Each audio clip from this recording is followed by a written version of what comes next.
Hello, friends. Welcome back. Just for today, I am compassionate with myself and then with all others.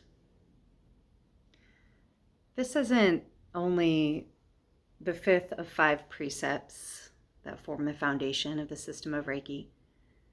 This is, in a very real sense, the ultimate purpose and promise of the system of Reiki as a whole.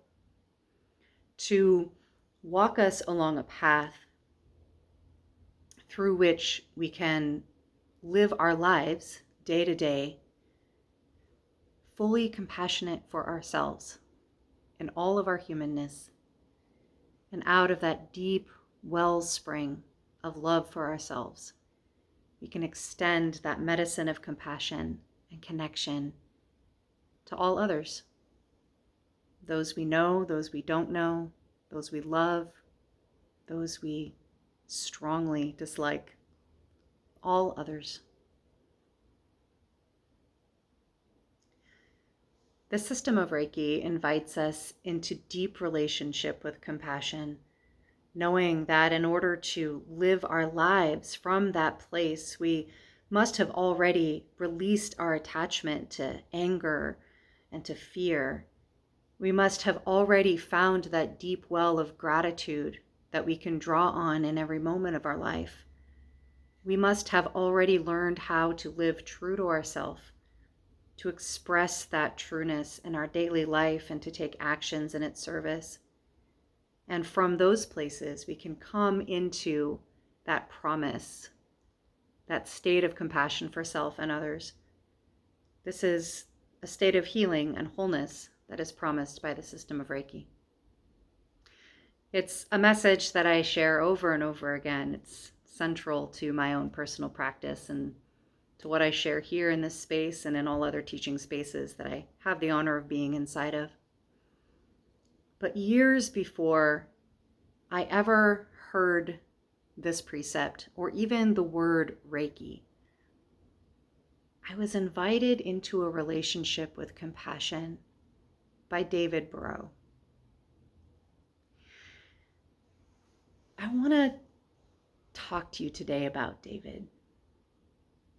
I want to share a bit of his story in his own words and a little bit of my own story with him. And I wish that it didn't take loss sometimes to take a moment to pause and to reflect on the impact that people have on our journey. I began my journey to Davis, California 12 years ago in 2010. And a year prior to that, David Breaux began his journey, inviting people to reflect on their relationship with compassion. And so by the time I moved here, David was already something of an institution, already something of a sage, a bodhisattva of compassion that moved through the streets of this town with a serene, quiet presence, a power that caught my attention right away as I drove through the downtown area and spotted him standing at the corner of 3rd and C Streets. I would see him there often just standing quietly, straight, powerful, sometimes engaging people in conversation.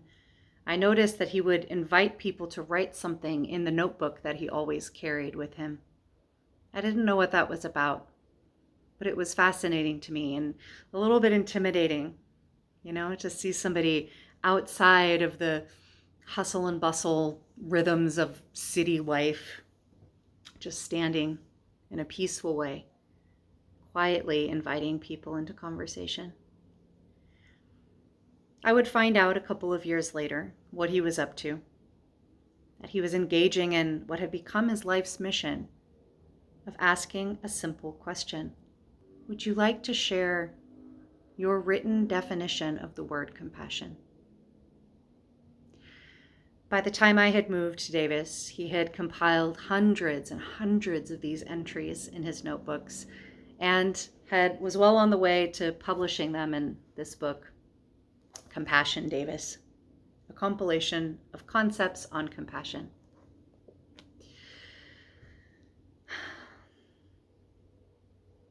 I had the opportunity to sit with David many times, often in total silence, but hearing him again and again invite people into this inquiry, and seeing people's hesitation but curiosity and the compelling way in which they took up the pencil to write whatever came to their heart in that moment. I remember when I first took up this invitation and wrote my own definition of compassion in his notebook, I remember feeling incredibly dissatisfied with what I had written. Somehow it wasn't good enough, it wasn't right. I realized that I hadn't ever really thought about it before, that I hadn't really considered the role of compassion in my life and other people's lives in the world. It struck me as important that I do that. It struck me as really a shame that I had never thought about this before. I would find out later by reading a bit about his story in the pages of this book that he had a very similar experience the first time that he did this same thing, wrote down his own definition of compassion.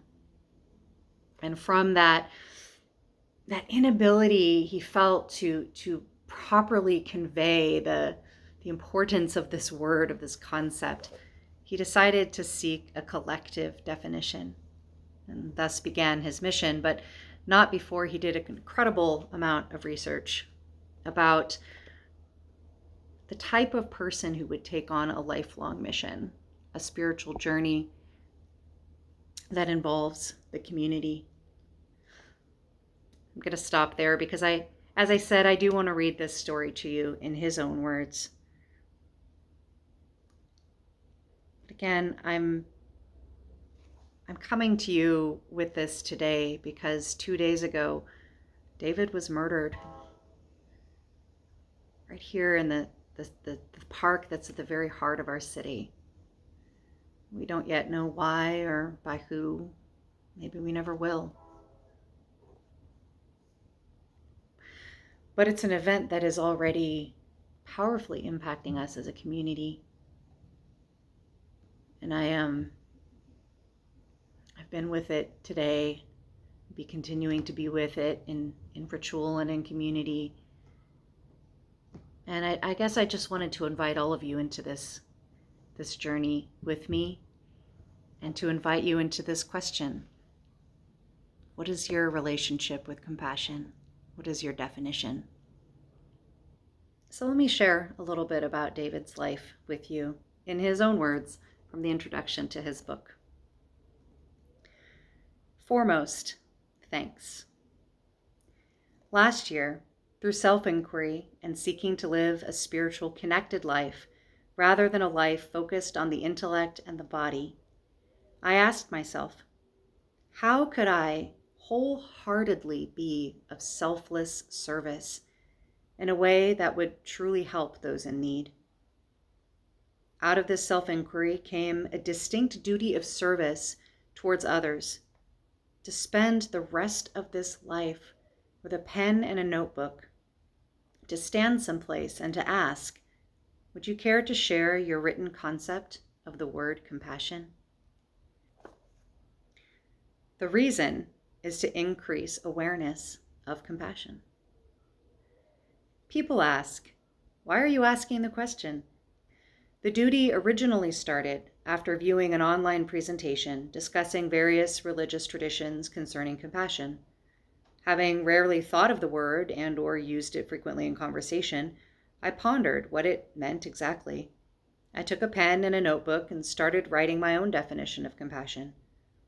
After contemplating the concept for about a week and feeling dissatisfied with my personal definition, I sought a collective definition from the community. I went out and randomly asked people over a 5-day period to write their definition of compassion in the same notebook. During this process, I also viewed an online presentation of a man who, after seeing 2 oil barges collide in the San Francisco Bay, decided to walk everywhere he went in protest of the use of oil. He also took a vow of silence for 17 years after realizing that he wasn't really listening during conversations. During his presentation, he challenges the audience to take an active participation in what you believe in and to do it now. Spiritual seeking continued, including viewing various online videos about saints, sages, prophets, leaders, beliefs, religion, and the like. The culminating influence came after viewing online documentaries about Peace Pilgrim, a woman who spent the last 28 years of her life walking in the name of peace, walking until given shelter, and fasting until given food. Most of the individuals seen online before who possessed such a deep sense of self lived and taught in other countries, so discovering one from the United States brought surprise and a sense of being able to do something similar locally. Her example triggered an internal spark that led to deeper levels of self-inquiry. The study of these people's lives inspired reflection upon my own, upon all thoughts, mindsets, and actions arising out of preconceived notions of success that at one time dominated most of my endeavors. I began to seek the core from which those thoughts, words, and actions originated. It was found and tamed by a higher, all-encompassing sense of self. Then, once all previously planned obligations were fulfilled, this duty began. People offered various suggestions as to how to get the information written in the notebooks out to others in order to help share the variety of ideas offered. The result is this book. Enjoy. David H. Breaux, December 2010.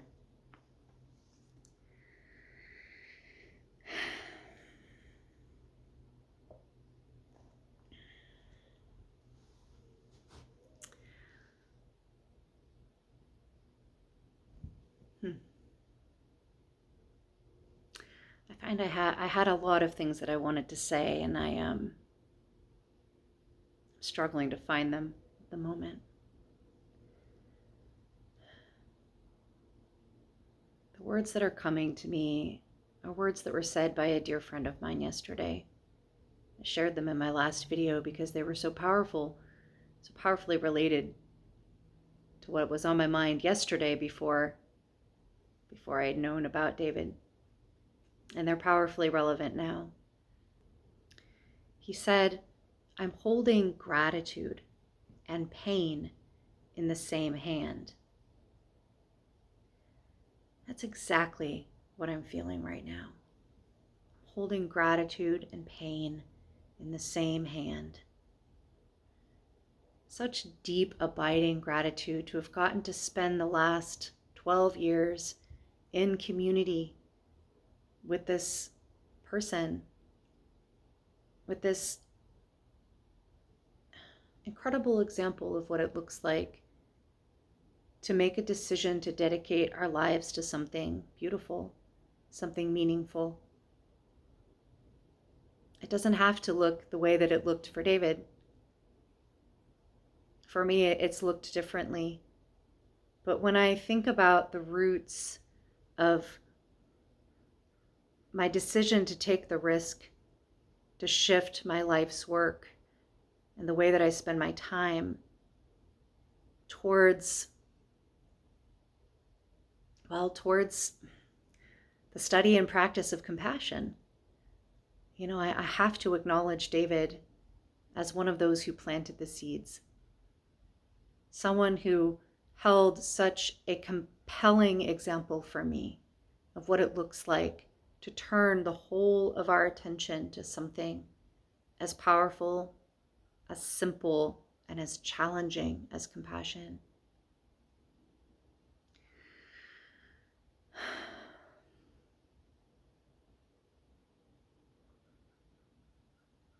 He chose to dedicate the whole rest of his life to this work. And as it turns out, he did. That life that ended yesterday.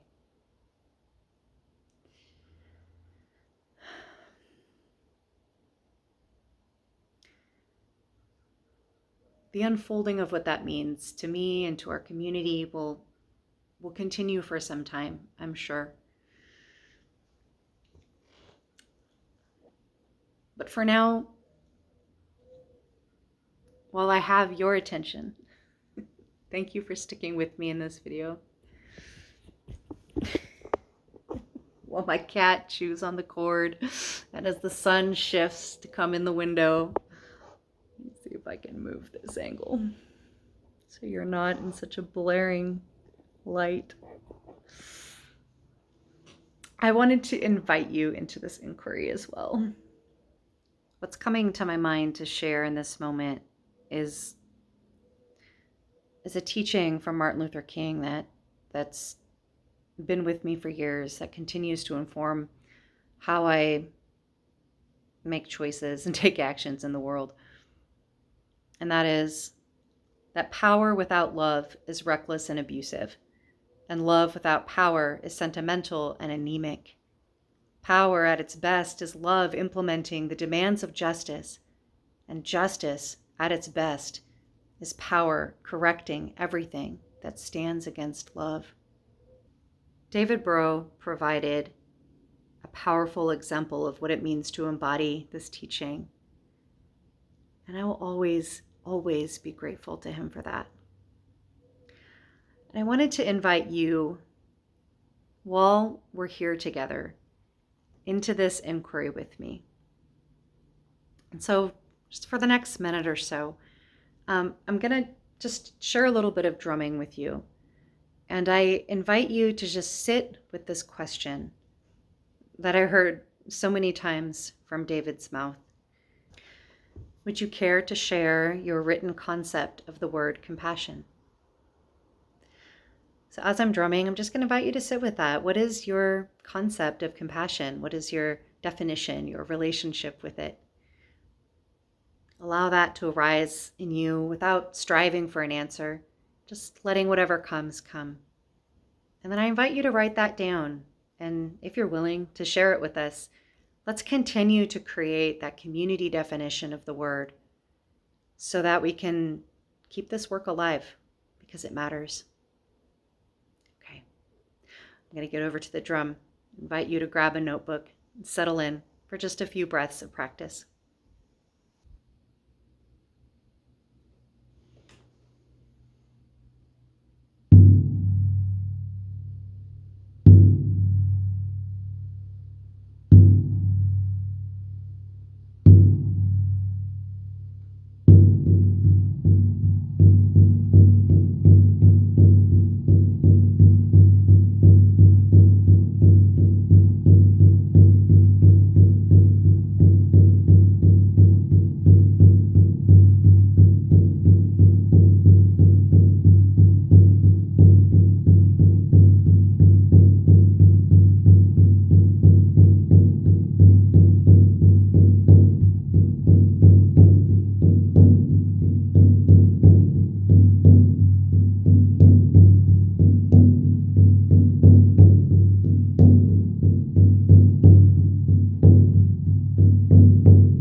Gyate, gyate, hara gyate, hara so gyate, boji soaka hanya shingyo.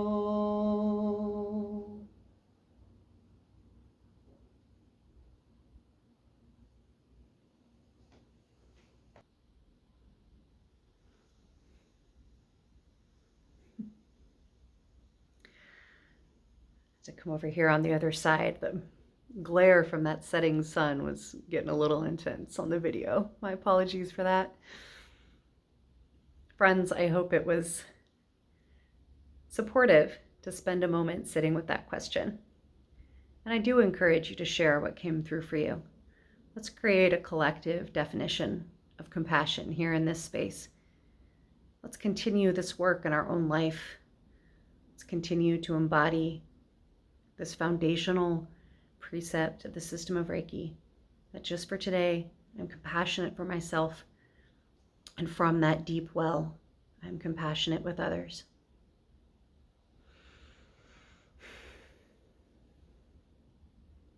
David, thank you for being such a powerful teacher for me and for so many others. You will be incredibly missed.